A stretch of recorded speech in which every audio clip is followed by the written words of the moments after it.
परदेशी आग्नेय अकॅडमीच्या या यूट्यूब चॅनलमध्ये आपलं स्वागत करीत आहे.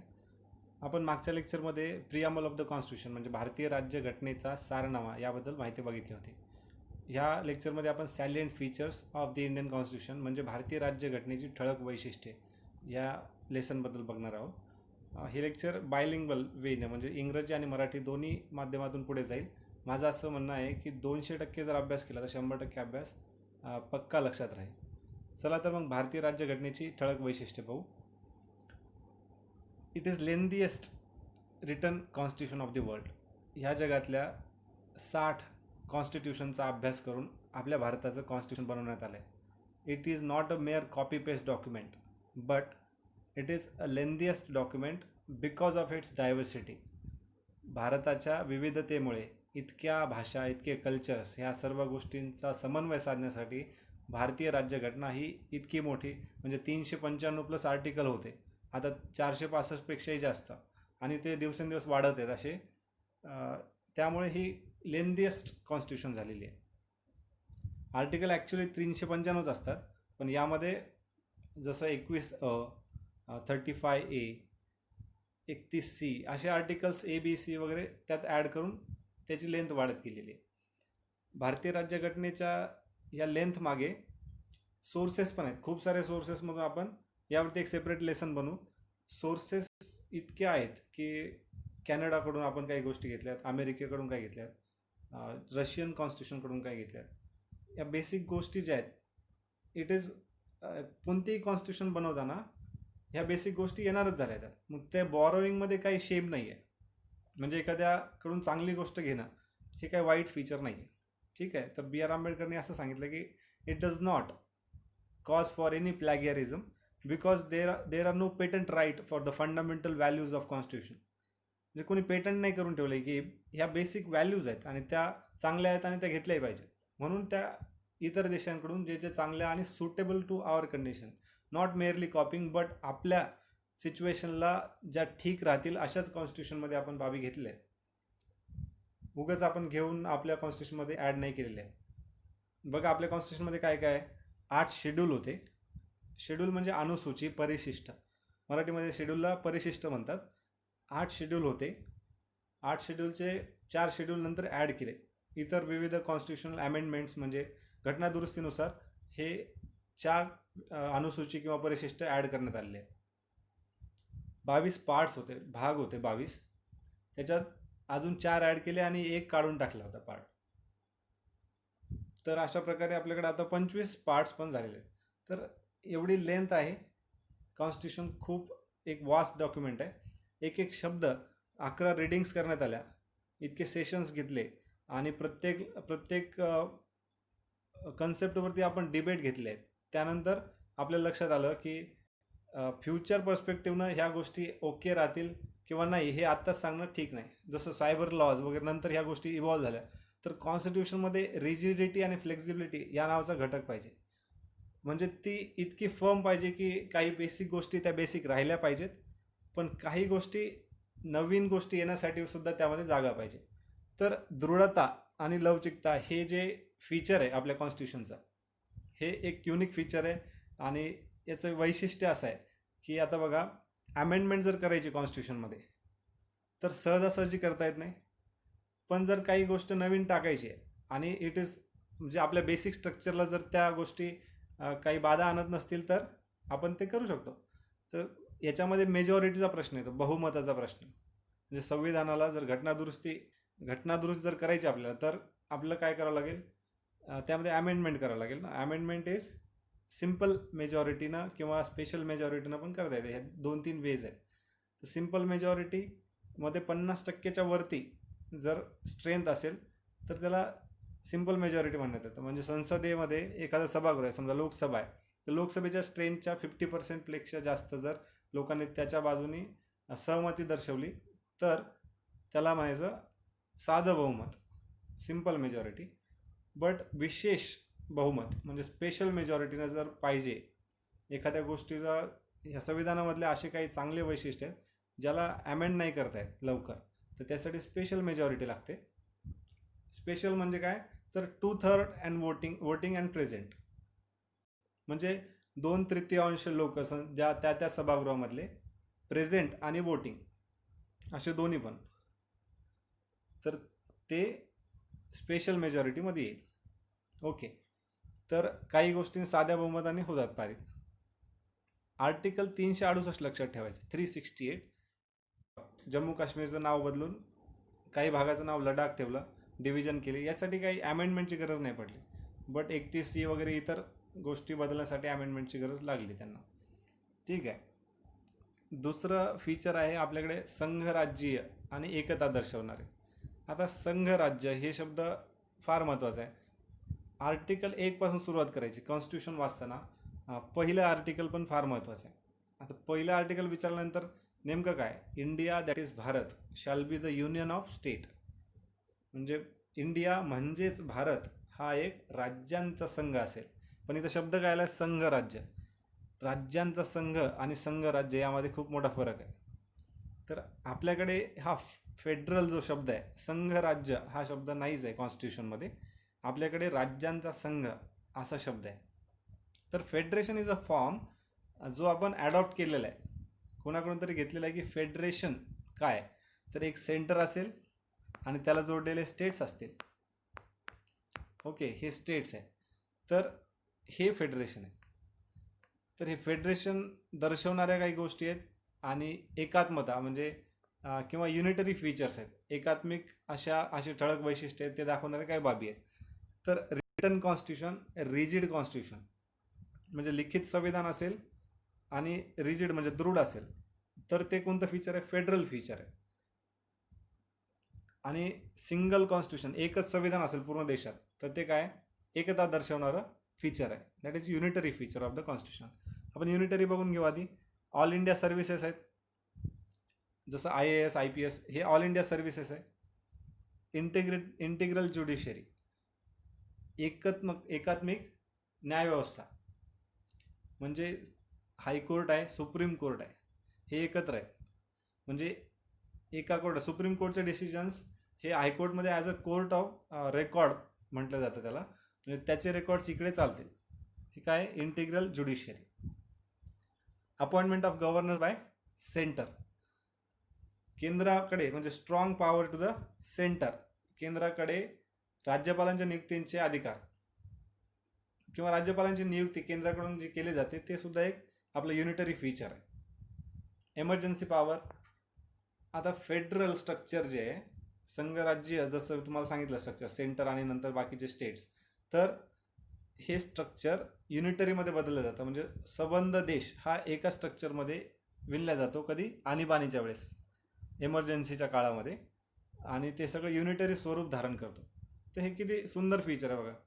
आपलं कॉन्स्टिट्यूशन आपण म्हणतो फारच रिजिड आहे, त्याला बदल नाही करता येत. पण जेव्हा एमर्जन्सी येते, सध्याचा काळसुद्धा, सेंटरकडे खूप जास्त पॉवर्स आलेल्या असतात एमर्जन्सीच्या काळामध्ये. जेव्हा कुठं आणीबाणी लागू होते, तेव्हा केंद्राकडे जास्त पॉवर्स कॉन्सन्ट्रेट होतात. तर ही लवचिकता जी आहे, हे सुद्धा युनिटरी फीचर आहे. जर जिथं जिथं स्ट्रॉंग सेंटर आहे, ते युनिटरी फीचर. आणि फेडरल फीचरमध्ये बघा, ड्युअल गव्हर्नमेंट म्हणजे दुहेरी राज्यव्यवस्था. सेंट्रल गव्हर्नमेंट आहे, दिल्लीचं एक सरकार आहे, आणि महाराष्ट्र राज्याचं एक सरकार आहे. हे काय झालं, ड्युअल गव्हर्नमेंट. बाय कॅमेरलिझम. आता बाय कॅमेरलिझम हा शब्द बघा, बाय म्हणजे बायसिकल, म्हणजे 2 चाक असलेली bicycle. Bi camera, camera is something eye, कुणीतरी वॉच करत आहे, रेप्रेझेंट टू समवन. तर बाय कॅमेरलिझम म्हणजे द्विसभागृही व्यवस्था. बघा, लोकसभा आहे, राज्यसभा आहे, हे एकाच बिल्डिंगमध्ये असतात. खरं म्हणजे लोकसभा इज लोअर हाऊस आणि राज्यसभा इज अप्पर हाऊस. तसं राज्यामध्ये काय असतं, विधानसभा आणि विधान परिषद. त्याला इंग्रजीमध्ये स्टेट लेजिस्लेटिव्ह असेंब्ली म्हणतात आणि स्टेट लेजिस्लेटिव्ह काउन्सिल पण म्हणतात. आपण MLA किंवा MLC असं म्हणतो कुणाला, आमदारांना. बरं. इंडिपेंडेंट ज्युडिशरी, स्वतंत्र न्यायव्यवस्था किंवा न्यायव्यवस्थेचं स्वातंत्र्य जे आहे, हे आपण संघराज्य फीचरमध्ये घेतो. आणि इंटिग्रल ज्युडिशरी हे युनिटरीमध्ये घेतो. ओके, तर हे फीचर्स बघण्यासारखे.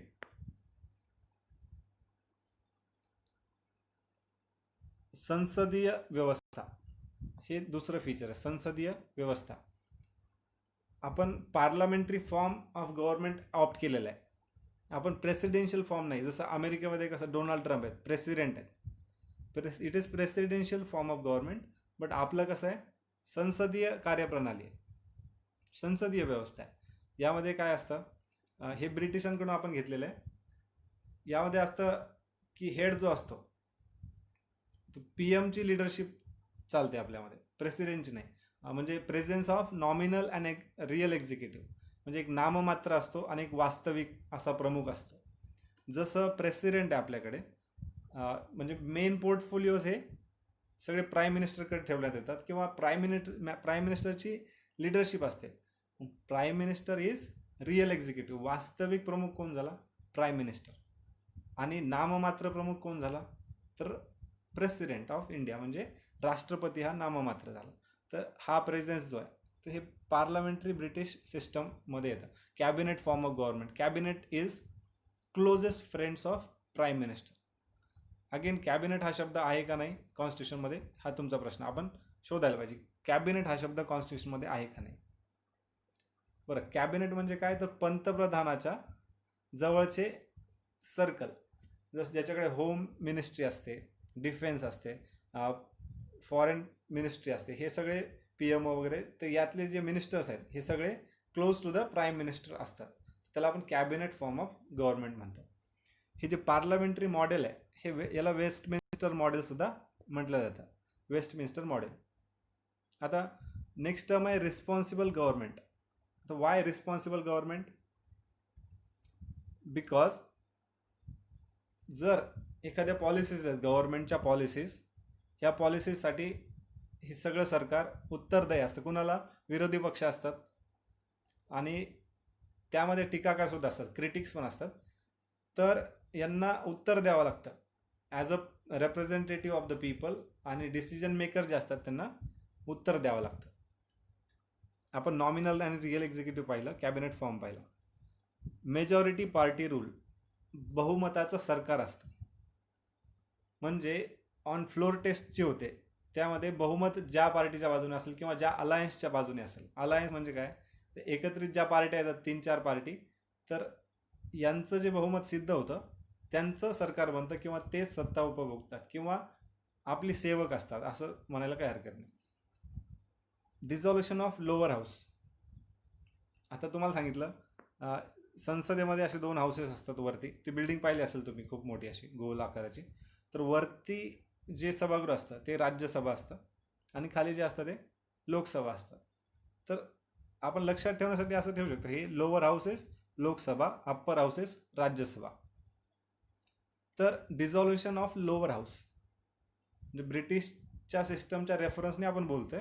तर आपली लोकसभा ही दर 5 वर्षांनी काय होते, डिझॉल्व्ह होते, आणि त्यानंतर freshly elected prime minister, his cabinet, सगळे मिनिस्टर फ्रेशली इलेक्शन होतात, आणि जे बहुमत सिद्ध करतील त्यांचं सरकार बनतं. तर दर 5 वर्षांनी आपल्याकडे डिझॉल्व्ह होतं लोकसभा. आणि परमनंट हाऊस कोणतं असतं, हे Rajya Sabha is permanent house. Okay, म्हणजे ते काय डिझॉल्व्ह होत नाही. कलेक्टिव्ह रिस्पॉन्सिबिलिटी, कलेक्टिव्ह रिस्पॉन्सिबिलिटी हे फीचर लक्षात ठेवा. एकत्रित उत्तरदायित्व, म्हणजे जर प्राईम मिनिस्टर एक गोष्ट बोलतोय आणि त्याचा मिनिस्टर एक वेगळीच गोष्ट बोलते, तर एकतर मिनिस्टरला राजीनामा द्यावा लागेल, किंवा मग प्राईम मिनिस्टरला ते सिद्ध करावं लागेल. आणि प्राईम मिनिस्टरने जर राजीनामा दिला, the resignation of prime minister stands resignation of council of minister, म्हणजे मंत्रिमंडळाचं पूर्ण रेझिग्नेशन मानलं जाईल. मंत्रिमंडळाचं रेझिग्नेशन म्हणजेच हे काय, कलेक्टिव्ह रिस्पॉन्सिबिलिटी आहे, कलेक्टिव्ह रिस्पॉन्सिबिलिटी. आता आर्टिकल 13 बद्दल जाणून घेऊया. ही टर्म बघा, पार्लमेंटरी सॉव्हरेंटी अँड ज्युडिशियल सुप्रीमसी, संसदेचे सार्वभौमत्व व न्यायालयाचे वर्चस्व. तुम्हाला एका लेक्चरमध्ये बेसिक स्ट्रक्चरबद्दल थोडं सांगितलं होतं. केशवानंद भारती केस आपण बघितलं होतं, 1973ची केस होती, ज्याच्यामध्ये न्यायालयाचे वर्चस्व राखण्यासाठी ते बेसिक स्ट्रक्चरचं इनोव्हेशन आपण बघितलं होतं. तर काय होतं बेसिक स्ट्रक्चर? त्यामध्ये काही असे बेसिक विषय होते ज्याला काही बदलता येत नाही. जसं घराचे पिलर्स असतात, भिंती तुम्ही पाडून मॉडिफाय करू शकता, पण काही गोष्टी आहेत त्या फर्म असतील, पिलर्स असतात, त्याला तुम्ही टच नाही करू शकत. तर ते ज्युडिशियरीने सांगितलं नाही की अजूनही की त्याच्यामध्ये कोणते कोणते विषय असतील, कोणते नसतील. ते संसदेला सांगतील की तुम्ही कायदा करा, नंतर आम्ही ठरवू की ते बेसिक स्ट्रक्चरचा फॉर्म आहे का नाही, आणि नंतर आम्ही त्याला ज्युडिशियल रिव्ह्यू म्हणजे न्यायिक पुनर्विलोकनाअंतर्गत रद्दबातल सुद्धा ठरवू शकतो. मग हे संसदेला थोडे कमी महत्त्व ह्या केसमध्ये आहे आणि न्यायालयाचं वर्चस्व राखण्यासाठी आहे. न्यायालयाचं वर्चस्व जिथे असतं तिथे लोकशाही टिकून राहते. पार्लमेंटमध्ये बघा, याच्यामध्ये 2-3 टर्म्स अशा पण आहेत की ज्युडिशियल ओव्हररीच आहे, म्हणजे न्यायालयसुद्धा आपल्या ज्युरिस्डिक्शनपेक्षा, आपल्या न्यायाधिकारापेक्षा पण पुढे जाऊन काही कमिटी स्थापन करणे किंवा काही लवाद स्थापन करणे आणि त्याच्यामध्ये चौकशीचे आदेश देणे, हे ज्युडिशियल ओव्हररीचमध्ये येतं. ज्युडिशियल ॲक्टिव्हिजम इज न्यायालयाने स्वतः एखाद्या NGOज किंवा नॅचरली त्यामध्ये प्रोटेस्ट करण्यासारख्या गोष्टी हे ॲक्टिव्हिजममध्ये येतात. आणि ज्युडिशियल रिव्ह्यू हे आर्टिकल 13 अंतर्गत दिलेलं आहे. आर्टिकल 32 पण बघायचं आहे आपल्याला पुढे चालून. आर्टिकल 32मध्ये 32मध्ये कॉन्स्टिट्युशनल रेमेडीजबद्दल दिलेले आहे. म्हणजे 32 अँड 13 हे तुम्हाला सोबत वाचायचं आहे. आर्टिकल 13 आणि 32 हे सोबत वाचायचं आहे. तर पार्लमेंटरी सॉव्हरेंटीबद्दल बघू. ज्युडिशियल सुप्रिमसी आपण बघितलं. पार्लमेंटरी सॉव्हरेंटी, संसदेचे सार्वभौमत्व कसं टिकून राहतं. संसदेला कुठलाही कायदा करता येतो, पण याच्यामध्ये काय केलं होतं, परिशिष्ट 9मध्ये बघा, परिशिष्ट 9मध्ये असे काही लॉज ठेवले होते. पब्लिक हित आणि एक इंडिव्हिज्युअल प्रायोरिटी असते. म्हणजे इंडिव्हिज्युअल वेलफेअरपेक्षा पब्लिक वेलफेअर जोपासून गव्हर्नमेंटने काही लॉज हे 9व्या परिशिष्टामध्ये टाकले आणि they are protected, completely protected from article 13. आता आपण आर्टिकल 13 पाहिलं ना, न्यायिक पुनर्विलोकन. ह्या न्यायिक पुनर्विलोकनापासून हे विभक्त राहतील. म्हणजे त्यांच्यावर कोर्ट ऑब्जेक्शन घेऊ शकत नाही की तुम्ही हे का केलं, सरकारने हे कायदा का केलं. तर हे कायदे 9व्या परिशिष्टामध्ये सेफ राहिले होते. मग याला सुद्धा एक काट न्यायालयाने काढले. म्हणजे बॅलन्स असतं. 24 एप्रिल 1973 नंतर ह्या परिशिष्टामध्ये टाकलेले जे कायदे आहेत, हे कायदे ज्युडिशियल रिव्ह्यू म्हणजे न्यायिक पुनर्विलोकनासाठी पात्र राहतील असा आदेश दिला न्यायालयाने. म्हणजे न्यायालयाचे वर्चस्व कायम राहील. बेसिक स्ट्रक्चरमुळे अजूनही न्यायालयाचं वर्चस्व कायम राहिलं. एक पेपरला प्रश्न आला होता की बेसिक स्ट्रक्चर कुठल्या केसच्या अंतर्गत दिलं होतं किंवा समोर आलं होतं हे इनोव्हेशन. बेसिक स्ट्रक्चर, मूलभूत संरचना, संविधानाची मूलभूत संरचना. त्याचं उत्तर होतं केशवानंद भारती केस 1973. लक्षात राहील. ते ह्या केसेस आहेत इम्पॉर्टंट. बघा पुढचा, सिंगल सिटिझनशिप, एकेरी नागरिकत्व. आपण पूर्ण भारताचेच नागरिक आहोत. महाराष्ट्राचा असा वेगळा नागरिक, तमिळनाडूचा वेगळा असं नाही आहे. पण युनायटेड स्टेट्समध्ये कसं आहे की त्यांच्याकडे US ची पण सिटिझनशिप आहे, पण त्यांच्या जे कंपोनंट राष्ट्र आहेत त्यांचंसुद्धा सिटिझनशिप आहे. म्हणजे देर इज ड्युअल सिटिझनशिप, दुहेरी नागरिकत्व आहे. पण आपल्याकडे काय, एकेरी नागरिकत्व आहे. सॉव्हरेंटी राखण्यासाठी किंवा आपला एक संबंध देश दिसावा, इंटिग्रिटी राखण्यासाठी आपण ते केलेलं आहे.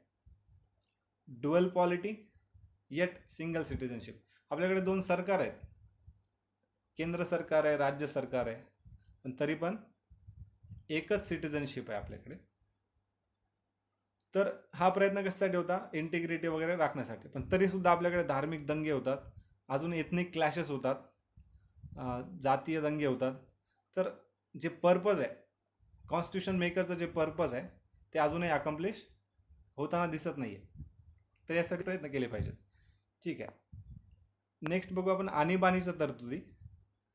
आणीबाणीचा काळ म्हणजे 1975 ते 77. 1975 ते 77 हा आणीबाणीचा काळ आहे.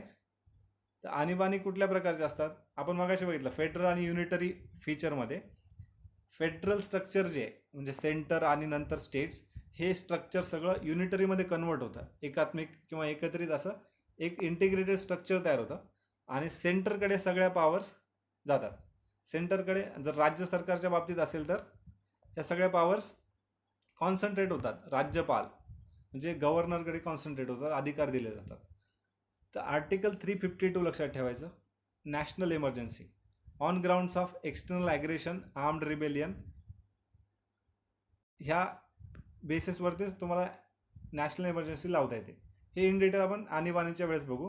Presidential rule in case of failure of constitutional machinery, म्हणजे जर संवैधानिक ही मशिनरी फेल झाली, यातल्या तरतुदी जर पालन होत नसेल तर प्रेसिडेन्शियल रूल लावता येतो. महाराष्ट्रामध्ये लागू झाला होता, राष्ट्रपती राजवट लागू झाली होती. जेव्हा कुठलंच सरकार त्यांची मेजॉरिटी प्रूव्ह नाही करू शकलं त्यावेळेस काही काळ राष्ट्रपती राजवट लागू झाली होती आणि राज्यपालाद्वारे शासन केलं जात होतं. जम्मू काश्मीरमध्ये बऱ्याच वेळा राष्ट्रपती राजवट लागू केली गेली होती. फायनान्शियल इमर्जन्सी आता ती लागण्याच्या खूप वर्जवरती आहे. आपण आर्टिकल 360 लक्षात ठेवायचं. आर्टिकल 360 फायनान्शियल इमर्जन्सी इज वित्तीय आणीबाणी. वित्तीय आणीबाणीसाठी ही तरतूद आहे. तर हे काही आर्टिकल्स आहेत. आपण इन डिटेल जेव्हा आणीबाणी बघू त्यात ह्या सगळ्या गोष्टी बघू, कोणत्या बेसिसवर इमर्जन्सी लागू करता येते किंवा नाही, त्याचा मिसयूज बघू. ओके. त्रिस्तरीय राज्यव्यवस्था हे सुद्धा एक घटनेचं फीचर आहे. त्रिस्तरीय म्हणजे काय? सेंटर केंद्रामध्ये आहे, राज्यामध्ये सरकार आहे, पण लोकल सेल्फ गव्हर्नमेंट नव्हतं. Grass root democracy. तर NCERTमध्ये एक शब्द आलेला आहे, ग्रास विदाउट रूट्स, म्हणजे गवत आणि त्याला मूळच नाही आहे. Grass without roots. तर लोकल गव्हर्नमेंटची फार गरज होती. 1992ला 73वी आणि 74वी घटना दुरुस्ती दोन्ही पण 1992ला झालेल्या आहेत. 73 आणि 74 खूप महत्त्वाच्या. तर 73वी घटना दुरुस्ती 73rd amendment 1992 was for panchayati raj. 74th amendment 1992 was for municipalities, म्हणजे महानगरपालिकांसाठी हे होतं. 243G 243W, तर ते सगळे आर्टिकल्स यामध्ये आहेत. ठीक आहे. अजून चला पुढचं फीचर काय आहे? Universal adult franchise. Universal adult franchise म्हणजे सार्वत्रिक प्रौढ मतदान. आधी 21 वर्षांसाठी मतदान करण्याचा अधिकार होता. आता 18 वर्षांच्या पुढील सर्वांना मतदानाचा अधिकार आहे. खूप आधी इलेक्शनसाठी ह्या मतदानाच्या अधिकारासाठी खूप साऱ्या आंदोलनं झाले, सफ्रेजेट मुवमेंट झाल्या. महिलांना अधिकार नव्हते. भारत एक एवढं मोठं राष्ट्र असताना देखील आपण महिलांना काय सर्वांना 18+ ही सगळ्यात मोठी स्टेप होती आणि it was challenging to conduct such an elections. असे मतदान घेण्यासाठी आपल्याकडे तेवढी व्यवस्था नव्हती, तरी पण आपण ते चॅलेंज स्वीकारलं आणि सक्सेसफुली कंडक्ट केलं. 1951मध्ये जे इलेक्शन झाले ते कंडक्ट केले आपण. तर 61st अमेंडमेंट लक्षात ठेवायचं परीक्षेसाठी. 61st अमेंडमेंट 1988 ही घटना दुरुस्ती, 61वी घटना दुरुस्ती 1988 नुसार हे वय 21 पासून 18 करण्यात आलं. ओके, तर लक्षात राहील, हे इम्पॉर्टंट पॉईंट होते. पुढचं बघू आपण काय फीचर आहे. मूलभूत अधिकार पार्ट 3 मध्ये मूलभूत अधिकार दिलेले आहेत. पार्ट 4 मध्ये DPSP दिलेले आहेत. दोन्ही कम्पेअर करून अभ्यास करायचा असतो. हे जस्टिसिएबल इन नेचर आहेत. हे इन डिटेल आपण प्रत्येक एक चॅप्टरमध्ये एक लेसनमध्ये व्यवस्थित बघणार आहोत, त्यामुळे काळजी करू नका. Part 3 part 4. तर यामध्ये राईट टू इक्वालिटी. जस्टिसिएबलचा अर्थ काय असतो? यामध्ये जर तुम्हाला वाटलं की इक्वालिटी मला फील होत नाही की I am equal, then you can directly move to the supreme court. आणि सुप्रीम कोर्टमध्ये तुमची गोष्ट ऐकल्या जाईल, तुमच्यासाठी न्याय मिळेल तिथे. तुम्हाला वाटतं की रिलिजियस बेसिसवर तुमच्या भेदभाव आहे, तुम्ही डायरेक्टली सुप्रीम कोर्टमध्ये जाऊ शकता. तर ही पॉवर आहे फंडामेंटल राईट्सची. हे सहजासहजी मिळालेले नाही आहेत. तर यासाठी it is a constant struggle to achieve this. ठीक आहे. तुम्हाला एक ट्रिक सांगतो. यामध्ये इक्वालिटी दिसते, तर हात इक्वालिटीज 14 to 18 आर्टिकलसाठी दोन्ही हात पॅरलल मूव्ह करायचे. इक्वालिटी. देन फ्रीडम, हे हात असे फ्लॅग करायचे. Freedom article 19 to 22 that is freedom. नंतर आर्टिकल 23 हे शोषणाविरुद्ध अधिकार आहे. 23 आणि 24 शोषणाविरुद्ध अधिकार, ह्युमन ट्रॅफिकिंग आणि बाल कामगार याच्या प्रतिबंधासाठी हे कायदे केले 23 आणि 24. ठीक आहे. नंतर याला क्रॉसला सरळ करायचं, दॅट इज रिलिजन. एक क्रॉस लक्षात ठेवायचा. रिलिजन 25 ते 28 हे आर्टिकल्स आहेत. कल्चरल आणि एज्युकेशनल राईट्स म्हणजे स्क्रिप्ट, लँग्वेज आणि त्यांचं कल्चर प्रिझर्व करण्यासाठी 29 आणि 30मध्ये म्हणजे आता कल्चरल एज्युकेशनल म्हणजे बुक्ससाठी तुम्ही हाताचं असं बुक्स दाखवू शकता, म्हणजे मेमराईज होऊन जाईल तुम्हाला 29-30 आणि ऑर्गनाइज्ड वेनं होईल. 31 नंबरचा आर्टिकल मालमत्तेचा अधिकार काढून टाकलाय, तो एक संविधानिक अधिकार आहे. 300A आर्टिकल 300A अंतर्गत तो मालमत्तेचा अधिकार ठेवलेला आहे, म्हणजे मूलभूत अधिकारामध्ये तो नाही आहे. पण 32मध्ये कॉन्स्टिट्युशनल रेमेडीज, इथे कॉन्स्टिट्युशनल रेमेडीज म्हणजे संविधानिक उपायांचा अधिकार तुम्हाला आहे. ते फंडामेंटल राईट्सबद्दल आहे. आणीबाणीच्या तरतुदी आपण पाहिलेल्या आहेत. तर DPSP जसं यांच्या व्हायोलेशनसाठी म्हणजे फंडामेंटल राईट्सच्या व्हायोलेशनसाठी तुम्ही सुप्रीम कोर्टात जाऊ शकत होता, तसं DPSPसाठी म्हणजे नीती निर्देशक तत्त्वे जी आहेत राज्यांसाठी आहेत की या बेसिसवर असं कल्याणकारी राज्य आपल्याला निर्माण करायचं आहे. शिवाजी महाराजांच्या काळामध्ये सर्वांस पोटास लावणे आहे. काय होती ती concept? It was a welfare state. सर्वांस पोटास लावणे आहे, कल्याणकारी राज्याची निर्मिती करायची होती. तर डायरेक्टिव्ह प्रिन्सिपल्स तेच आहे. सोशलिस्टिक, लिबरल आणि गांधीयन पर्स्पेक्टिव्हवरती हे बेस केलेले आहेत आणि हे डिवाईड केलेले आहेत. जसं आपण नेहमी ऐकतो की युनिफॉर्म सिव्हिल कोड आर्टिकल 44 लागू केला पाहिजे, सर्व धर्मसमभाव किंवा ह्या सगळ्या गोष्टी आल्या पाहिजे आर्टिकल 44. तर युनिफॉर्म सिव्हिल कोड लक्षात ठेवा, हे सगळं DPSPमध्ये. But they are non justiciable. Non जस्टिसिएबलचा अर्थ काय? कोर्टात जाऊ शकत नाही. They are just moral obligation to the politicians किंवा हे जे स्टेट रन करतात आपले जे स्टेटवरती ऑब्लिगेशन आहे सगळं. जर तुम्हाला इव्हॉल्युएट करायचं असेल की आपलं स्टेट चांगलं काम करते का नाही, तर आपल्याला हे DPSP बघणं फार गरजेचं आहे. डायरेक्टिव्ह प्रिन्सिपल्स बघायचे आणि चेकलिस्ट तयार करायची की आपल्या राज्यामध्ये हे व्यवस्थित चालू आहे का नाही. त्याच्या आर्टिकल्सवर आपण सगळे इन डिटेल बघू. पण हे पार्ट 4मध्ये सध्या एवढं लक्षात ठेवा, पार्ट 4 भाग 4मध्ये आहे.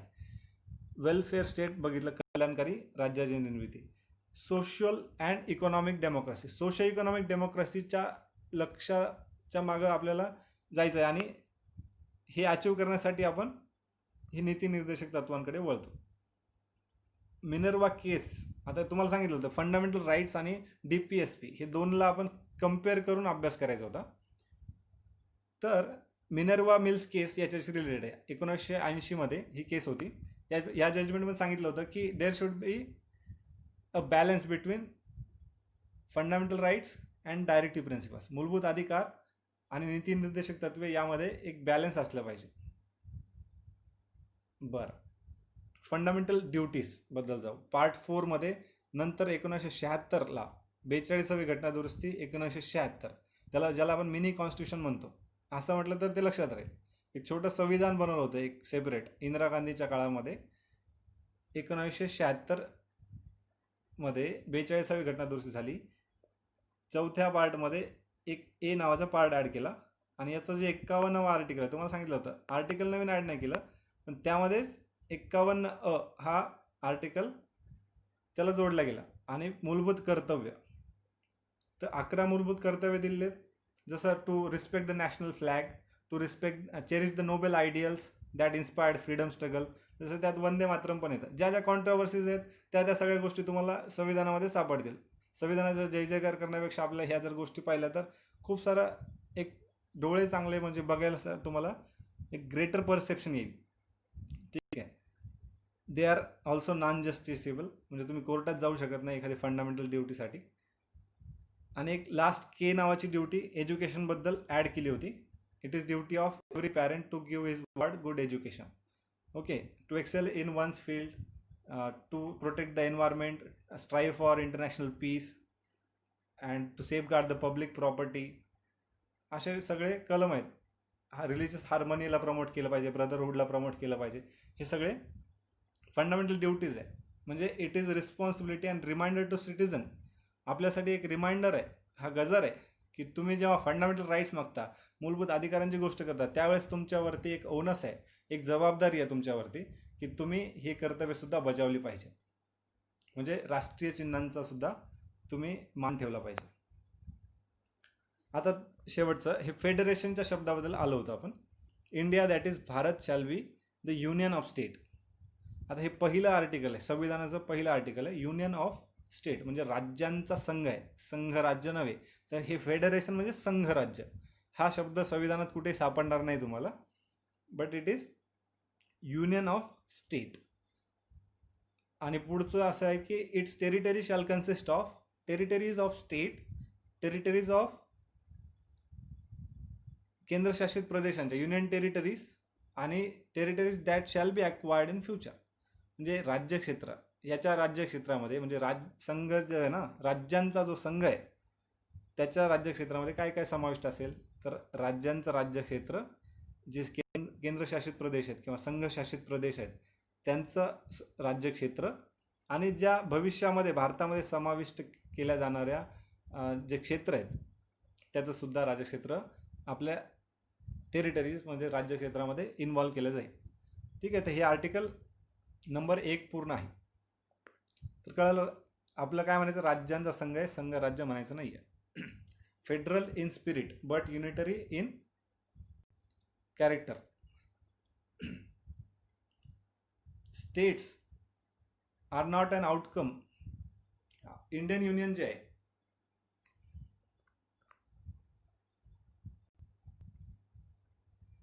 Indian union is not an outcome by an agreement by states. भारतीय राज्य जे आहेत, भारताच्या राज्यांचा संघ जो आहे त्या इतर राज्यांच्या ॲग्रीमेंटने नाही बनलेला आहे.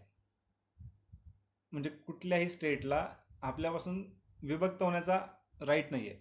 ज्या सेपरेटिस्ट टेंडन्सी ज्या म्हणतो आपण, उग्रवादी किंवा सेपरेटिस्ट टेंडन्सी म्हणजे भारतापासून विभक्त होण्याच्या ज्या टेंडन्सी, जसं खलिस्तानबद्दल बोलत होते, जम्मू अँड काश्मीर एक सेपरेट आयडेंटिटी मेंटेन करत होते, कुठल्या तरी राज्याला स्वतःचा असा फ्लॅग पाहिजे.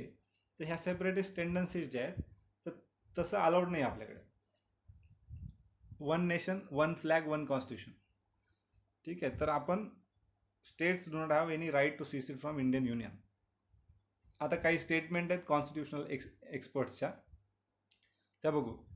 हे बघा, कोऑपरेटिव्ह फेडरलिझम म्हणजे भारताचं जे स्ट्रक्चर आहे it is federal in spirit. तर कोऑपरेटिव्ह फेडरलिझम हा शब्द फार कोणत्या काळात आला होता, GST जेव्हा आला होता का त्यावेळेस हा शब्द फार पॉपअप होत होता की सहकारी संघ राज्याची स्थापना आहे. नरेंद्र मोदी प्राईम मिनिस्टर यांच्या मुखातून पण हे शब्द फार येत होते, कोऑपरेटिव्ह फेडरलिझम. तर GST कशासाठी बनवलं होतं की केंद्र सरकारकडे जास्त फंड कॉन्सन्ट्रेट होऊन नंतर मग ह्या कोऑपरेटिव्ह फेडरलिझमच्या सहाय्याने तो सर्व राज्यांना वितरित केला जाईल. म्हणजे राज्यांनी सहकार्य करायचं आहे केंद्र सरकारसोबत. ठीक आहे, तर ग्रॅनविल ऑस्टिनचं हे स्टेटमेंट आहे. फेडरल विथ सेंट्रलायझिंग टेंडन्सीज म्हणजे संघराज्य आहे आपलं पूर्ण युनियन, बट सेंट्रलायझिंग म्हणजे केंद्राकडे वळणारं सर्व आहे. हे आयवर जेनिंग कॉन्स्टिट्यूशनल एक्सपर्टचं वाक्य आहे. तर कळालं, हे सर्व आपण काय बघितलं की भारतीय राज्यघटनेची वैशिष्ट्ये पाहिली, लक्षात राहतील. ही वैशिष्ट्ये आपण इन डिटेल सगळ्या फंडामेंटल राईट, DPSB या सगळ्या गोष्टी आपण इन डिटेल बघणार आहोत. ह्या 3 tier गव्हर्नमेंटबद्दल पण बघू आपण इन डिटेल. जेव्हा आपण कॉन्स्टिट्यूशनल अमेंडमेंट बघू त्यावेळेस 73व्या आणि 74व्या घटनादुरुस्ती पण बघू.